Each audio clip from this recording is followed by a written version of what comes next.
Magkano nga bang pwede mong magastos pag nag-DIY South Korea travel ka? Hello, si Jeraymon to at lika, bigyan kita ng idea magkano nga ba ang kailangan mong pag-ipunan para matupad ang pangarap mong K-drama travel.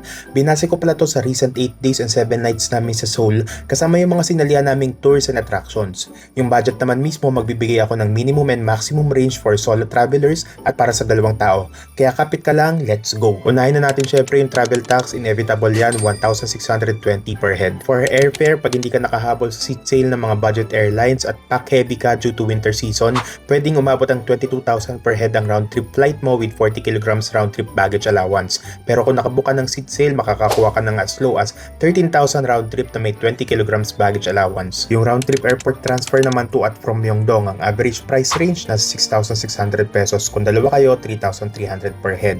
Pero syempre, mas makakamura pag nag-airport express dahil 1,400 pesos per head lang ang round trip doon. Di din naman masyadong hassle kasi one train ride lang yun. Sa accommodation, kung maayos at disenteng hotel ang kukunin mo, ang average price for 2 packs ay nasa 6,000 per night times 7 nights, 42,000 o pumapatak na nasa 21,000 per head.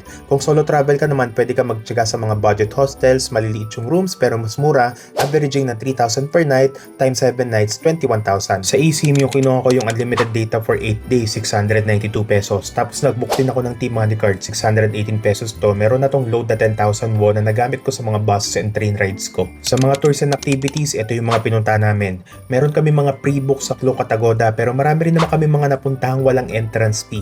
In total, nasa 12,176 pesos ang nagastos namin sa tours and attractions. Lastly, sa pocket money, nag-alat ako dito ng 30,000 covering yung food, taxi, bus, train rides, pati pasalubong. Pero para sa breakdown sa pagkain, kasya ng 1,300 pesos per day times 8 days, 12,000 pesos. Sa transpo naman, kung lagi ka nakataxi, pwedeng umabot ng 6,500 pesos ang maging gastos mo. 3,250 pesos per head kung dalawang tao. Sobrang laking tipid kung magte-trains and buses lang kayo. Loadan mo lang ng 1,500 to 2,000 pesos yung T-Money card mo, sobra pa yan. Siguradong mapupunta mo na yung mga attractions na napuntahan namin. So to summarize, kung solo travel ka, minimum budget mo is around 65,000 pesos. Maximum naman 85,000 pesos. Kung with companion naman, minimum ay 65,000 per head, maximum ay nasa 80,000 pesos per head.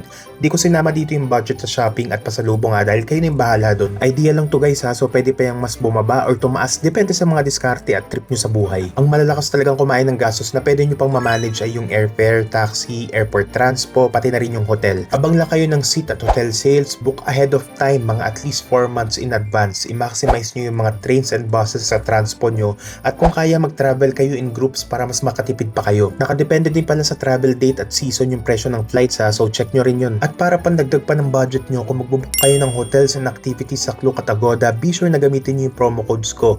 For Klook, Jeraymon Klook. For Agoda Hotels, Agoda J. And for Agoda Activities, Agoda Gala. All caps dapat yun Check nyo na lang yung pinned post sa profile ko para malaman nyo paano i-redeem yung codes ko for travel discounts. Ayun, sana nakatulong. Comment lang kung may tanong So paano, hanggang dito na lang muna at kita-kits sa lakad ni Jeraymon. Bye-bye!